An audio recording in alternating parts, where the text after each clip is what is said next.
Welcome to this lesson on shorting stocks, a strategy that allows traders to profit when stock prices fall. Unlike traditional investing, where you buy low and hope to sell high, short selling flips this concept entirely.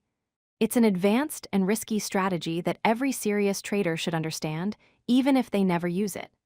Let's explore how this works and why it carries such significant risk. Short selling is a trading strategy where you borrow shares that you don't actually own from your broker. You then immediately sell these borrowed shares at the current market price. Later, you buy back the same number of shares to return them to the lender. The key insight here is that you profit when the stock price falls. If you sell the borrowed shares at $50 and buy them back at $30, you pocket the $20 difference per share. The process follows 4 clear steps. First, you borrow shares from your broker, who typically has an inventory of shares from other clients' accounts.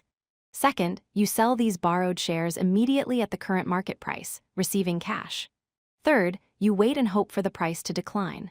Finally, you buy back the shares at the lower price and return them to your broker. The difference between your selling price and buying price, minus fees, is your profit. Let's walk through a profitable short sale. Imagine you borrow 100 shares when the stock is trading at $50 per share. You sell these shares and receive $5,000. Over the next few weeks, the stock price drops to $30 per share. You now buy back those 100 shares for only $3,000 and return them to your broker. Your profit is $2,000, minus any borrowing fees and commissions. This demonstrates how short sellers make money from declining prices.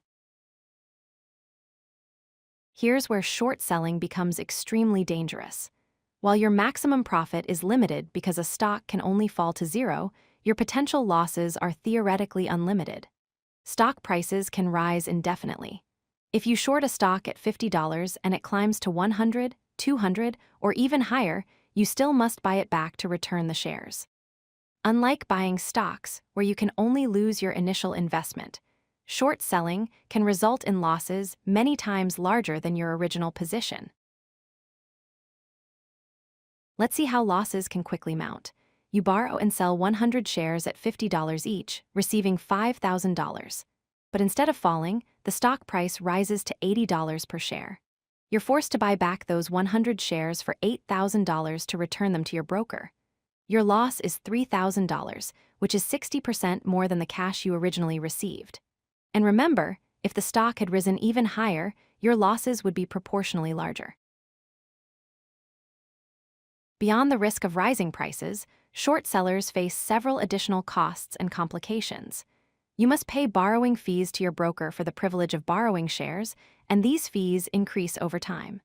If the stock pays dividends while you're short, you're responsible for paying those dividends to the lender.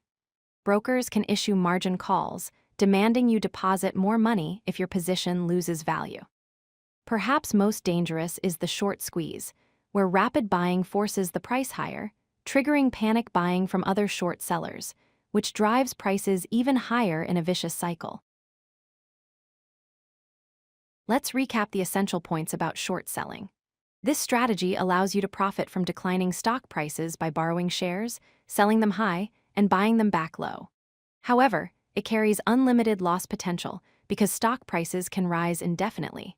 You also face additional costs including borrowing fees and dividend payments. Short selling is only appropriate for experienced traders with high risk tolerance and the ability to monitor positions constantly. Most investors should focus on traditional long positions and only consider shorting after gaining substantial market experience.